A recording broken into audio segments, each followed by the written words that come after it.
Alright, and hey there, Prox Gaming Crew, and this is Proxify here, and welcome to a new series and final series of the channel, because this is going to be the final solo post-production series. This is for Paper Mario and the Thousand Year Door on the Nintendo Switch.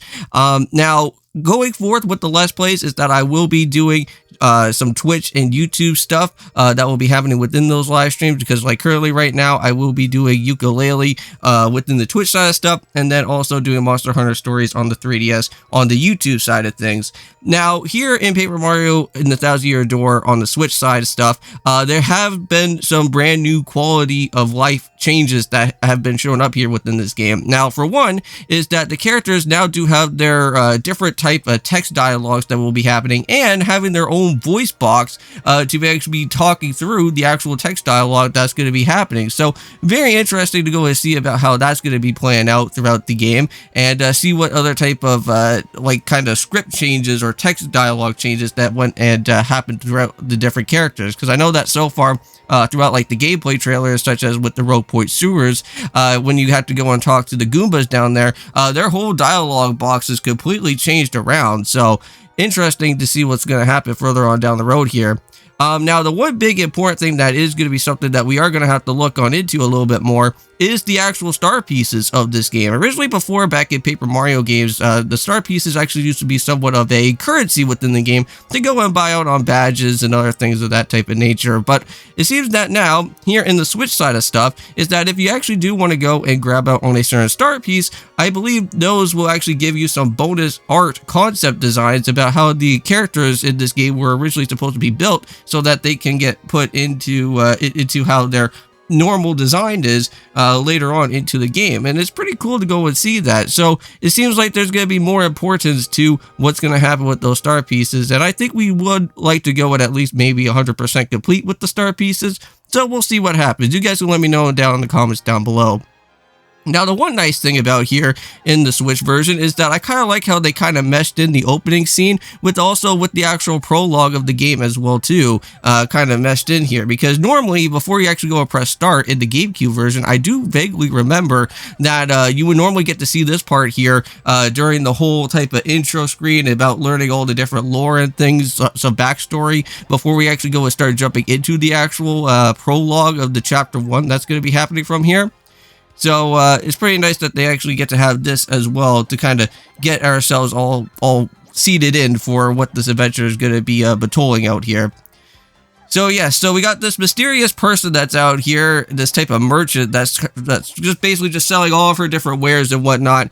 And apparently it seems that Peach has literally showed up here to Rougeport, and she picked up some sort of suspicious chest, which I don't know why she decided to open it. That's just the classic type of Princess Peach thing that she does. It's just open things without even noticing, and then she decided to basically cause the world to go into destruction, because now we got the 1,000-year-old demon that is going to be making its appearance later on throughout the game, but we'll have to at least try to put a stop to all of that shenanigans once that time does happen for right now. But here we are, we're basically back over at Mario and Luigi's house. This is where we normally get to go and start off with our adventure here. We're going to get a letter from Princess Peach telling us that we have to go to Rougeport, and that's exactly what we're going to have to go and do.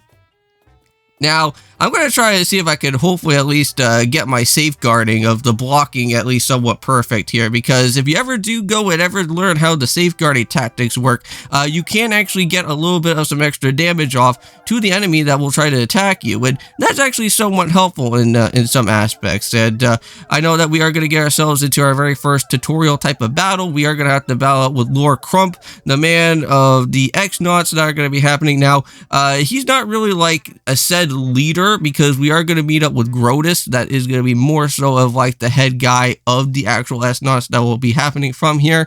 Now, if you guys do want to know about how I actually do know quite a bit about Paper Mario, well, if you guys remember back in around, I want to say, maybe early 2018 or so, I actually did do a series, original series of Paper Mario and the Thousand Year Door, and I think that was like the 4th or 5th time that I ever went and stepped on through the Thousand Year Door, and that was something that I was actually really happy about, because I wanted to get back into the Thousand Year Door again, and doing it out on here on the channel, which that was like the very first time that I was going to be doing it. And then I want to say like a couple years later on, we finally went and did the Paper Mario 1000 Year Door randomizer on the channel, and that happened a little bit later on from there, and we actually did pretty good all the way up until we actually finally made it to the actual final place that was going just before meeting up with the 1,000-year-old demon, because I think we got our butts handed to us, I think, just by Gloomtail, I believe, because Gloomtail is the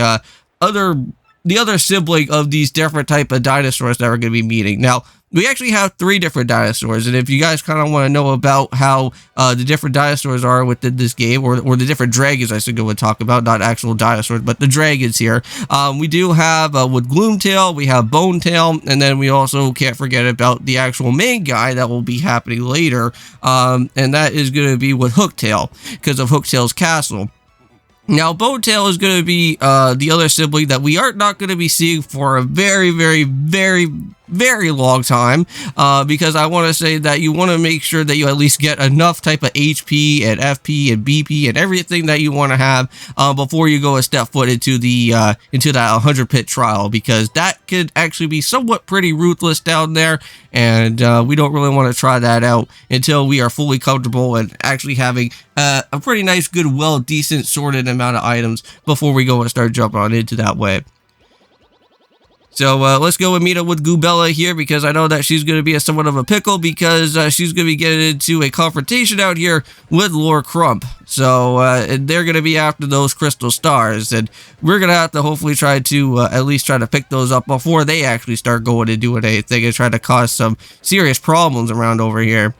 Now, within these 2 videos for today, not only are we, of course, just going to be just doing out here with Paper Mario and the 1,000-Year Door, but we are also, of course, going to have to do some other stuff with Yokai Watch 3 as well, too, in the process. And I believe currently right now in Yokai Watch 3, we are going to be learning about how the secret base is going to be, because that is going to be something from Buck's side of things that he will be showing us later on throughout there. So hope you guys do go and check it on that. And I think we are going to be using up the last bit of the specialty coins that we actually do have from the different QR codes that we actually went and used.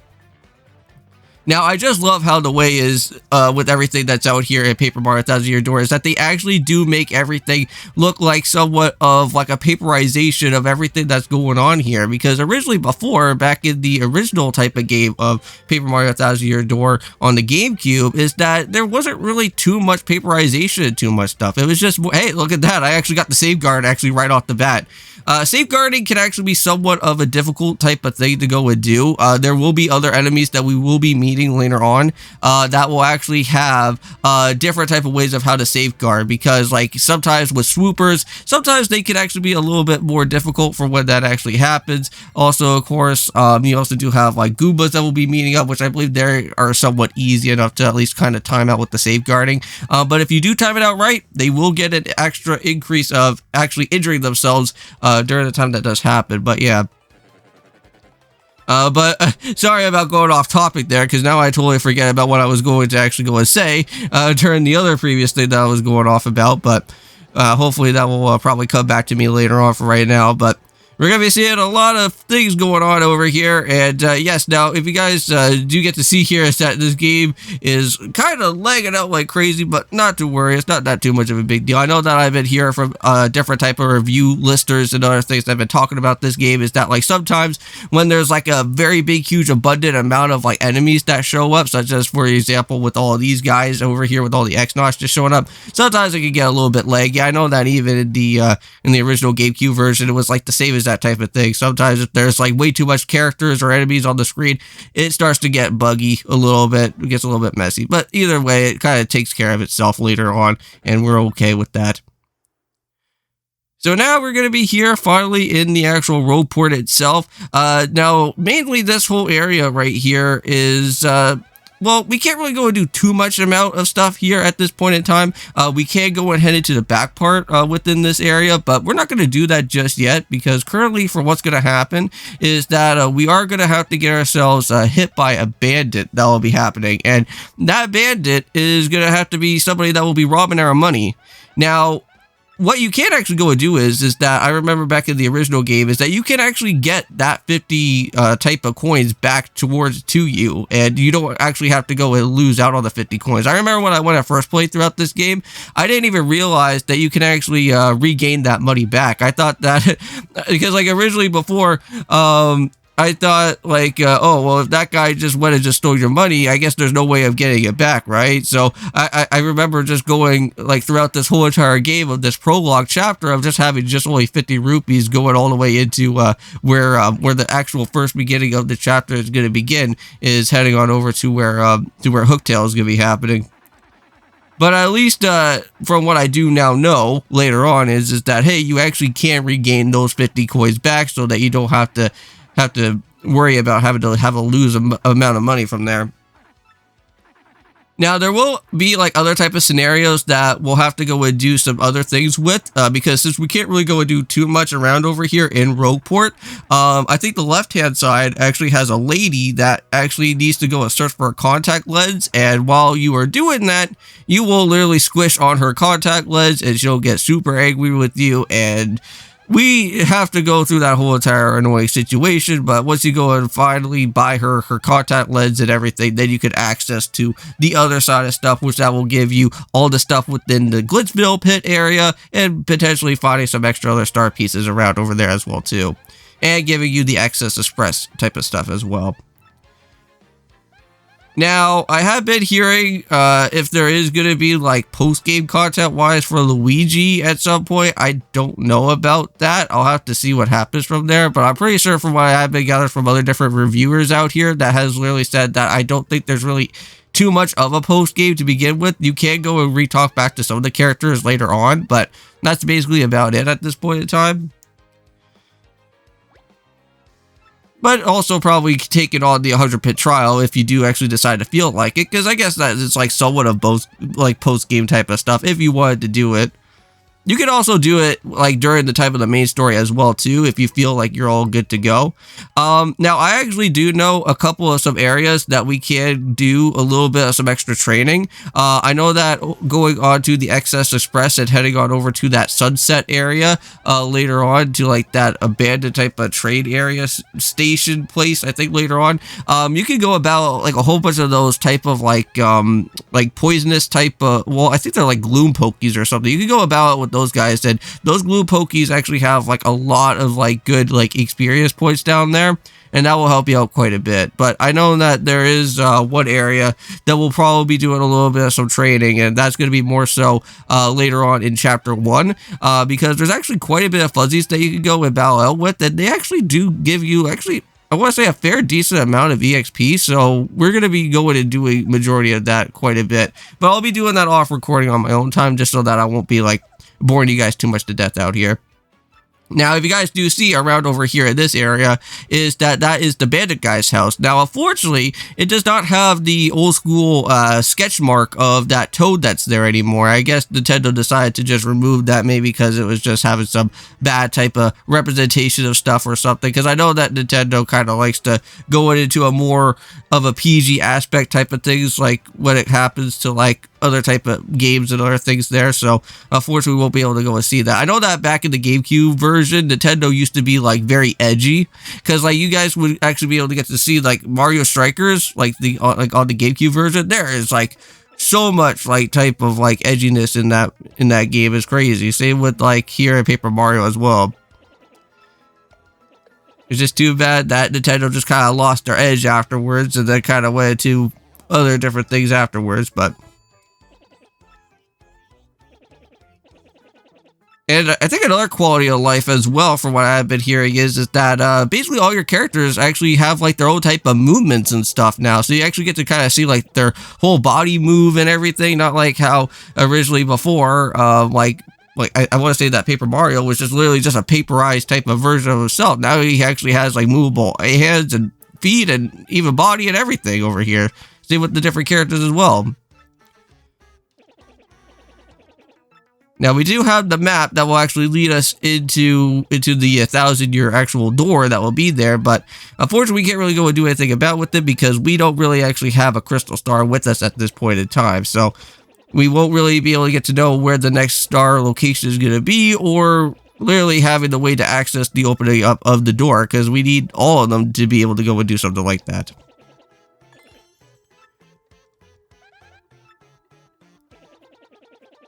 Now, let me know in the comments down below, guys, is what type of Yosh that you guys want me to go and pick up with. I know that originally before I went for Silver Yosh, I believe, back in my original version, I think before, and I think I went for an Orange Yosh, I think in my Paper Mario, randomizer 1000-year door on that series on the live stream. But you guys can let me know which type of one that you guys want me to go for. If you guys want me to go for like an Orange Yosh, I think there's also a red one. I think there's like a silver one. And I think there's also a more darker toned Yoshi as well. So we could go for that one as well too there. Yep, so now Professor Franklin's pretty excited that we actually now do have this map here. So now he's going to go and open up the way for us to now go and finally head off into the Rougeport sewers. But just be careful, because there will be some enemies down there. But not to worry, these guys are really not much of a pushover at all. There's like spike Goombas, regular Goombas. We're not going into too much of the Rougeport sewers, so we're not going to be seeing too much of the other type of crazy enemies that will be showing up. Later on, there will be Patrol Koopas and also Magic Koopas that will be showing up later throughout the time, but that won't be happening until like much later into the game, but we'll just be like, okay for now. Magic Koopas in that area will be very annoying and very picky with that, but anyways, I think we are getting ourselves closer to the end of this episode. So thank you guys so much for watching this episode for today. We will be continuing onwards with some more of Paper Mario 1000-year door for the next few other type of times later. But for right now, we'll just end it off here. See you guys then.